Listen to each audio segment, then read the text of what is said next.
Hi hello dears, അർച്ചന ചേച്ചി സീരിയലിൻ്റെ പുതിയ എപ്പിസോഡ് റിവ്യൂയിലേക്ക് എല്ലാ കൂട്ടുകാർക്കും സ്വാഗതം. അങ്ങനെ നമ്മുടെ അർച്ചനയും ഗീതുവും കൂടെ സംസാരിച്ചുകൊണ്ടിരിക്കുന്ന സമയത്ത് രാജീവ് വരുന്നുണ്ട്. രാജീവിൻ്റെ കൂടെ പോകാൻ തയ്യാറല്ല എന്ന് ഗീതു അവിടെ പറയുന്നുണ്ട്. അങ്ങനെ ഇവിടെ ഗീതുവിൻ്റെ തീരുമാനമാണ്, എനിക്കതിൽ പറയാൻ ഒരു അഭിപ്രായമില്ല എന്ന് അർച്ചന രാജീവിനോടും പറയുന്നുണ്ട്. ആ സമയത്ത് ഗീതുവിൻ്റെ അച്ഛനും അമ്മയും വരുന്നുണ്ട് കൂട്ടിക്കൊണ്ട് പോകാനായിട്ട്.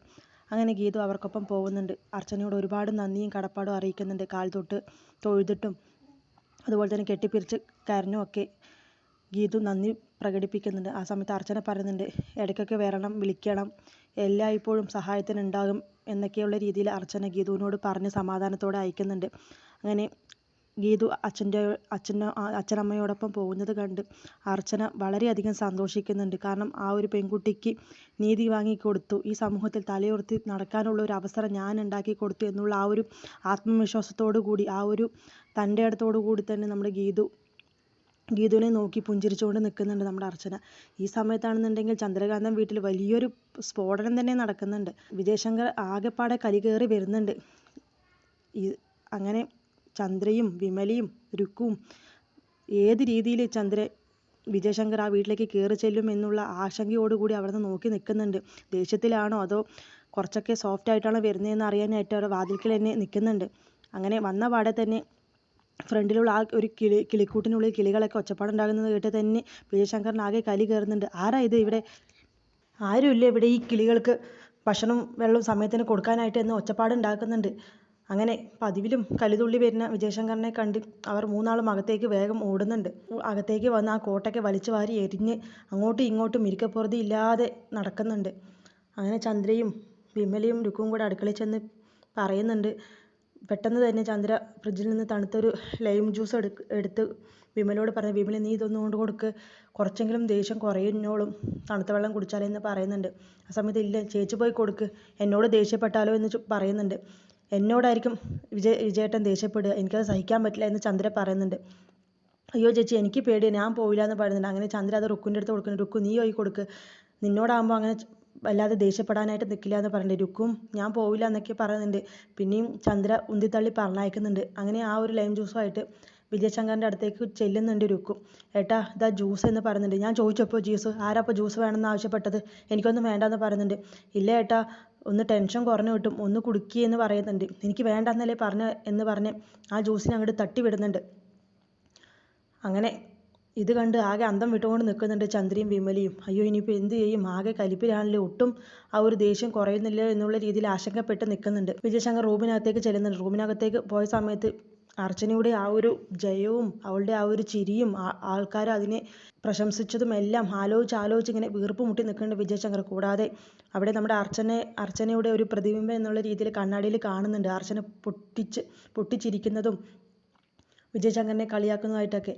അങ്ങനെ വിജയശങ്കറിനോട് അർച്ചന നേരിൽ വന്ന് പറയുന്നത് പോലെ വിജയശങ്കറിന് തോന്നുന്നുണ്ട്. തോൽക്കുന്നത് വരെ തനിക്കുണ്ടായിരുന്ന ആത്മവിശ്വാസം അത് നല്ലതാണ് എന്നല്ലേ എന്നോട് വിജയശങ്കർ പറഞ്ഞിട്ടുണ്ടായിരുന്നത്. ഇപ്പോൾ ആരാ ഇപ്പോൾ തോറ്റു തൊപ്പിയിട്ടിരിക്കുന്നത്? ആ പെരുമഴയത്ത് ഗർഭിണിയെന്ന് പരിഗണന പോലും തരാതെ എന്നെയും എൻ്റെ അനിയന്മാരെയും അവിടെ നിന്ന് ഇറക്കി വിട്ടു. ആ സമയത്ത് നിങ്ങൾ ചിരിച്ചൊരു ചിരിയുണ്ട്, അത് ഞാൻ ഇനിയും മറന്നിട്ടില്ല. അവിടെ മുതൽ എൻ്റെ ജയം ആരംഭിച്ചിരിക്കുകയാണ്. ഈ നിമിഷം വരെ ഞാൻ എവിടെയും തോറ്റുപോയിട്ടില്ല. അന്ന് ഞാൻ എൻ്റെ അനിയന്മാർക്ക് താങ്ങായിരുന്നെങ്കിൽ ഇന്ന് അവർ എന്നെ താങ്ങാനും ഒരു മകൾ എന്നെ പരിഗണിച്ച് നിർത്താനും എൻ്റെ കൂടെ ഒപ്പമുണ്ട്. നിങ്ങൾക്കാരാ ഉള്ളത്? നിങ്ങളെ ആരെങ്കിലും ആശ്വസിപ്പിക്കാനോ കൂടെ നിൽക്കാനോ ഉണ്ടോ? നിങ്ങളാണ് എല്ലാ രീതിയിലും വിഡ്ഢിയും തോറ്റുപോയിട്ടുള്ളതും. ഈ അഡ്വക്കേറ്റ് അർച്ചന LLB ഇനി ഒരിക്കലും ആരുടെ മുന്നിലും തോൽക്കാൻ തയ്യാറല്ല, ഇനി തോൽക്കുകയുമില്ല.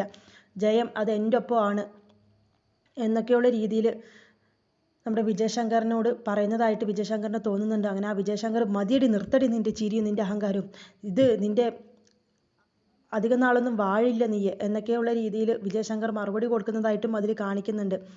അങ്ങനെ വിജയശങ്കർ ആകെ കലി കയറി തുള്ളി അങ്ങനെ ഓരോന്ന് പറഞ്ഞ് ഇങ്ങനെ പിറുപിറുക്കുന്നുണ്ട് സമനില തെറ്റിയ അവസ്ഥയിൽ. ഇതൊക്കെ കഴിഞ്ഞ് ചന്ദ്രൻ പതിയെ മേളന്ന് ഇറങ്ങി വരുന്നുണ്ട്. ആ സമയത്ത് സത്യനും അതുപോലെ തന്നെ വിമലയും ചോദിക്കുന്നുണ്ട്, എന്താ ഏട്ടൻ്റെ ദേഷ്യം കുറഞ്ഞോ, എന്തെങ്കിലും മാറ്റം ഉണ്ടോ എന്നൊക്കെ ചോദിക്കുന്നുണ്ട്. എവിടെ കുറയാനാണ്, ആളുള്ളിൽ എന്തൊക്കെയോ സംസാരിച്ചുകൊണ്ടിരിക്കുന്നുണ്ട്. ദേഷ്യം ഇനിയും മാറിയിട്ടില്ല എന്നൊക്കെ പറയുന്നുണ്ട്. ചേച്ചിക്ക് ഒന്നുപോയി വിളിച്ച് സമാധാനിപ്പിച്ചോട്, ചിലപ്പോൾ അതോടെ ഏട്ടൻ ഓക്കെ ആവും എന്നൊക്കെ പറയുന്നുണ്ട്.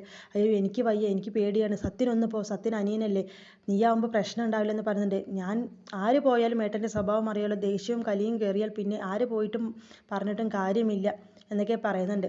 വീണ്ടും ചന്ദ്രൻ ഞാൻ ഒന്നുകൂടെ ഒന്ന് പോയി നോക്കട്ടെ എന്ന് പറഞ്ഞ് ആ വാതിലിൻ്റെ അകത്തേക്ക് പോയി ചെന്ന് നിൽക്കുന്നുണ്ട്. പക്ഷെ ആ വാതിൽ തട്ടി വിളിക്കാനോ വിജയശങ്കറിനോട് സംസാരിക്കാനോ ചന്ദ്രയ്ക്ക് ധൈര്യം വരുന്നില്ല. അങ്ങനെ വീണ്ടും ഇറങ്ങി വരുന്നുണ്ട്. എന്താ ഏട്ടനോട് സംസാരിച്ചോ എന്ന് ചോദിക്കുന്നുണ്ട് സത്യൻ.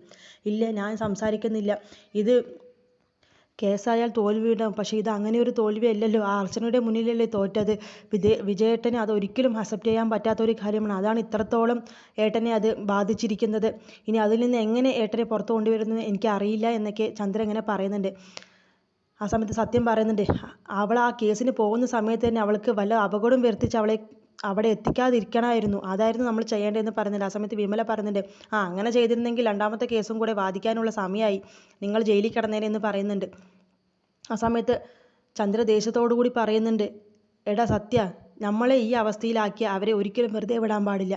ആ അമ്പാട്ടി വീട്ടിൽ ഇപ്പോൾ ആഘോഷങ്ങൾ നടക്കുകയായിരിക്കും, ആ ആഘോഷങ്ങൾക്കൊടുവിൽ അവർ കരയണം, അവളെ അടിച്ചുപൂട്ടി കെട്ടിയിടണം ആ അർച്ചനയെ എന്നൊക്കെയുള്ള രീതിയിൽ പറയുന്നുണ്ട്. അതേ ചേച്ചി, ഇനി അടുത്ത പ്ലാൻ എൻ്റെ അതന്നെയാണ് എന്ന് സത്യം പറയുന്നുണ്ട്. ആ സമയത്ത് വിമല പറയുന്നുണ്ട്, നിങ്ങൾ എന്നോട് ദേഷ്യം തോന്നിയിട്ട് കാര്യമില്ല, ഞാനൊരു കാര്യം പറയട്ടെ, നിങ്ങൾ എത്രത്തോളം ആ അർച്ചനയെ ഉപദ്രവിക്കാനും ദ്രോഹിക്കാനും ശ്രമിച്ചാലും അവർ ഇരട്ടി നിങ്ങൾക്ക് തിരിച്ചടി തന്നുകൊണ്ടേയിരിക്കുന്നത്, നിങ്ങളാണ് അവിടെ തോറ്റു പോകുന്നത്, ഇനിയെങ്കിലും വെറുതെ ഇരുന്നൂടെ, വെറുതെ വിട്ടുകൂടെ അവരെ എന്നൊക്കെ പറയുന്നുണ്ട്. ഇത് കേട്ട് സത്യൻ അവളെ കാരണം നോക്കി ഒന്ന് പൊട്ടിക്കുന്നുണ്ട്.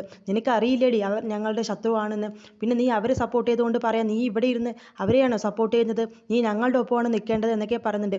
പോട്ടെ സത്യ, അവൾക്ക് ഒരു വിവരക്കേട് പറഞ്ഞതല്ലേ, വിമലേ നിനക്ക് അറിയാവുന്നതല്ലേ പണ്ട് മുതലേ ഉള്ള ആ ഒരു ശത്രുവിൻ്റെ ആ ഒരു കാര്യങ്ങളൊക്കെ, പിന്നെ നീ അറിഞ്ഞിങ്ങനെ പറയേണ്ട വല്ല ആവശ്യമുണ്ടോ, അവൾ ആ അർച്ചനയും അവളുടെ അനിയന്മാരെയും ഈ വീട്ടിലെ എല്ലാവരുടെയും ശത്രുവാണ്, അതായിരിക്കണം ഇനി ഇവിടെ ഉണ്ടാവേണ്ടത്, ഇവിടെയുള്ളവരെങ്ങനെ അവർക്ക് തിരിച്ചടി കൊടുക്കാം എന്ന് മാത്രമേ ചിന്തിക്കാൻ പാടുള്ളൂ എന്നുള്ള രീതിയിൽ പറഞ്ഞ് മനസ്സിലാക്കുന്നുണ്ട്. ഇതൊക്കെ മാറി നിന്ന് രുക്ക് കേൾക്കുന്നുണ്ട്.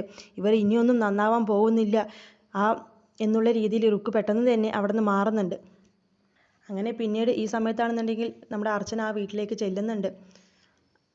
അവിടെ അനിയന്മാരെയൊന്നും കാണാതെ അന്തം വിട്ടുകൊണ്ട് നിൽക്കുന്നത്, ആരെയും ഇവിടെ കാണുന്നില്ലല്ലോ എന്നൊക്കെയുള്ള ഇത് പെട്ടെന്ന് ആ ഒരു ബലൂണും പടക്കമൊക്കെ ആയിട്ട് അനിയന്മാർ വന്ന് അർച്ചനയെ കെട്ടിപ്പിടിക്കുകയും ഉമ്മ വയ്ക്കുകയും ഏറ്റി ആഹ്ലാദ പ്രകടനമൊക്കെ നടത്തുന്നുണ്ട്. ഇത് ഞങ്ങൾക്ക് അഭിമാനിക്കാനും സന്തോഷിക്കാനുള്ള അവസരമാണ് ചേച്ചി, ആ വിജയശങ്കറിനെ തോൽപ്പിച്ചില്ലേ എന്നൊക്കെ പറഞ്ഞ് കൂകി വിളിക്കുന്നുണ്ട്.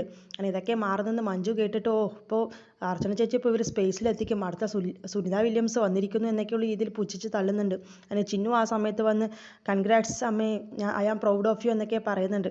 ഒരു ഇള്ളക്കുഞ്ഞ് വന്നിരിക്കുന്നു എന്നൊക്കെയുള്ള രീതിയിൽ മഞ്ജു അവിടെ നിന്ന് മാറി നിന്ന് പെറുപെറുക്കുന്നുണ്ട്. അങ്ങനെ അർച്ചന ആ സമയത്ത് പറയുന്നുണ്ട്, എന്തായാലും ആ ഒരു സാധുവായ കുട്ടിക്ക് നീതി വാങ്ങിക്കൊടുത്തതിൽ എനിക്ക് ഒരുപാട് സന്തോഷമുണ്ട്, ഇനിയും അതുപോലെ എനിക്ക് പല പെൺകുട്ടികൾക്കും ചെയ്തു കൊടുക്കാൻ സാധിക്കുമെന്നുള്ളൊരു ആത്മവിശ്വാസം വന്നിട്ടുണ്ട് ഇപ്പോൾ എന്നൊക്കെ പറയുന്നുണ്ട്. അങ്ങനെ ഗീത എവിടെയെന്ന് അവർ ചോദിക്കുന്ന സമയത്ത് അവൾ അവളുടെ അച്ഛനോ അമ്മയോടൊപ്പം പോയി എന്നൊക്കെ അവിടെ പറയുന്നുണ്ട്. അങ്ങനെ ആ സമയത്ത് അനന്തൻ നമ്മുടെ മഞ്ജുവിനോട് ചോദിക്കുന്നു, മഞ്ജു നീ എന്താ അവിടെ മാറി നിൽക്കുന്നത്, ഇങ്ങോട്ട് വാ എന്ന് പറയുന്നുണ്ട്. ഞാൻ ഇവിടെ നിന്ന് സന്തോഷിക്കുകയാണ്, സന്തോഷം കൊണ്ട് ഞാൻ വീർപ്പ് മുട്ടി നിൽക്കുകയാണെന്നൊക്കെ പറയുന്നുണ്ട്. നന്നായി, എങ്കിൽ ശരി ഒരു പാൽപ്പായസം ഉണ്ടാക്കുമെന്ന് പറയുന്നുണ്ട്. പാൽപ്പായസമൊന്നും വേണ്ട, ഞാനൊരു കാര്യം ഉണ്ടാക്കാം എന്ന് അർച്ചന പറയുന്നുണ്ട്. സസ്പെൻസാണ് എന്നൊക്കെ പറഞ്ഞ് അടുക്കളയിൽ ഒരു അവിൽ നനയ്ക്കുന്നുണ്ട്. അവിൽ നനയ്ക്കുന്നതാണ് ഇന്നത്തെ ഒരു മധുരപലഹാരമായിട്ട് അവിടെ ഉണ്ടാക്കുന്നത്. അങ്ങനെ രമ്യയും ചിന്നുവും അർച്ചനയും അവിടെ അവിൽ നനച്ചുകൊണ്ടിരിക്കുന്നുണ്ട്. അനിയന്മാർ തൊടിയിൽ പോയി ഇല വലിച്ചുകൊണ്ട് വരുന്നുണ്ട്. അങ്ങനെ ഇത് മാറി നിന്ന് കണ്ട് മഞ്ജുവിനാകെ കലി കയറുന്നുണ്ട്. ഇവരുടെ ഒരു സന്തോഷം എന്നൊക്കെയുള്ള രീതിയിൽ പുച്ഛിച്ച് അവിടെ മാറി നിൽക്കുന്നുണ്ട്. അങ്ങനെ ഇവർ ആ ഇല കൊണ്ടുവന്ന് അവിൽ നനയ്ക്കാനുള്ള അവിൽ ഇങ്ങനെ കൈനീട്ടി ചോദിക്കുമ്പോൾ ചിന്നുവിനാണ് ആദ്യം കൊടുക്കുന്നത്. ഇവിടെ മുതിർന്ന ആൾക്കാണ് ആദ്യം തരേണ്ടത് എന്ന് അനന്തൻ പറയുന്നുണ്ട്. അതൊന്നും വകവയ്ക്കാതെ അർച്ചന അത് ചിന്നുവിനും രമ്യയ്ക്കും കൊടുക്കുന്നുണ്ട്, കൂടാതെ മഞ്ജുവിനും വിളിച്ച് കൊടുക്കുന്നുണ്ട്. ആ സമയത്ത് അപ്പോൾ ഞങ്ങൾക്കില്ലേ ചേച്ചി എന്ന് അനന്തനും മുകുന്ദനും അച്ചുവും ചോദിക്കുന്നുണ്ട്. അപ്പോൾ നിങ്ങൾക്കില്ല എന്നുള്ള രീതിയിലൊരു ഭാവത്തോടു കൂടി അവരെ നല്ലോണം തുറച്ച് നോക്കുന്നുണ്ട് അനിയന്മാരെ. അപ്പോൾ എന്താ ചേച്ചി ഞങ്ങൾ എങ്ങനെ നോക്കുക എന്ന് ചോദിക്കുന്നുണ്ട്. ആ സമയത്ത് അർച്ചന ഒന്നും മിണ്ടാതെ നിൽക്കുന്നതായിട്ടാണ് ഇന്നത്തെ എപ്പിസോഡിൽ കാണിക്കുന്നത്. എന്തായാലും ആ രാജീവനെ ഈ അനിയന്മാരാണ് അവിടെ എത്തിച്ചത് എന്നുള്ള രീതിയിൽ അർച്ചനയ്ക്ക് അറിഞ്ഞു കഴിഞ്ഞു. അവനെ ആ ഭീഷണിപ്പെടുത്തിയതും അവനെ ആ ഒരു ഉപദ്രവിച്ചതും എന്തിനാണെന്ന് ചോദിക്കാൻ വേണ്ടിയിട്ടുള്ള ആ ഒരു ചേച്ചി അറിയാതെ അങ്ങനെ ഒരു നീക്കം നടത്തിയത് നുള്ള ദേഷ്യവും അമർഷവും തീർക്കുകയാണ് അവിടെ അർച്ചന അനിയന്മാരോട്.